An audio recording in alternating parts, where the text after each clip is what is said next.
Well, guys, the name Mr. Breast has a whole new meaning now because every slop YouTuber on the planet has an infinite supply of milk flowing from the succulent teat of this man's downfall. The amount of milking is driving me a little crazy, especially because I think there's some very, very important allegations going around right now that are getting a little bit, the water's getting a little bit muddied by just the sheer totality of the allegations, a lot of which are way, way, way, way, way less important than the big ones. Now, Dogpack 404 has been leading the charge against the Beast Kingdom. My personal opinion when it comes to the two expose videos he's put out is there are a couple really important allegations sandwiched in a lot of stuff that doesn't really fucking matter. The big conversation everyone is having is about this second video which dropped a few days ago. I'll summarize it really quickly. A grown-ass man took on a Mr. Beast challenge that he was getting paid $10,000 a day for. It was a very grueling challenge. He wasn't mentally prepared for it, and I think it broke him a little bit.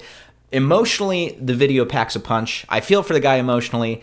I also feel that at a certain point, even if you're being pressured by producers and you don't want to burn a bridge by having the video not turn out the way they want it to, so on and so forth, you are responsible for your own mental health, especially in a situation where you're getting paid $10,000 a day, but you can leave anytime you want. That's kind of my stance. I've seen a few other people who sort of have that stance. I've also seen people who virulently disagree with that. Listen, my only point here is that regardless of what side of that you're on, none of that is as important as fucking this. The allegation that has been pretty much completely confirmed at this point that Mr. Beast hired at least one registered sex offender to work on his crew. Supporting this is an official statement from a former Mr. Beast employee by the name of Jake Franklin, someone who at this point is violently anti-Mr. Beast, but also defends the employment of said sexual predator. He says, here's the truth. Yes, Delaware being the pseudonym of the person in question,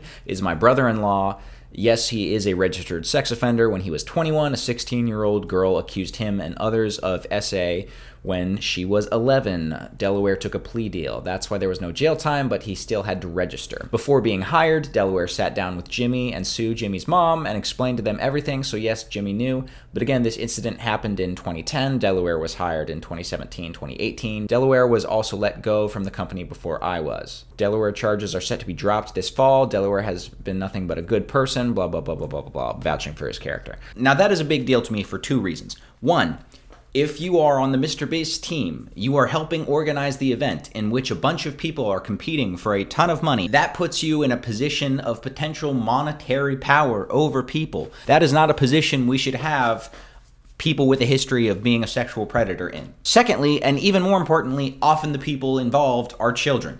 Now, I've supported Mr. Beast in the past. I've defended him for various controversies that I thought were stupid, but this to me is pretty indefensible. There needs to be a response to it. It would be nice if the internet could kind of focus its ire on getting a response to this particular thing, because I think this is the biggest and most important allegation herein. Hopefully this video was only a couple minutes long. I was trying to keep it short and sweet, succinct as possible. Yeah, that's it.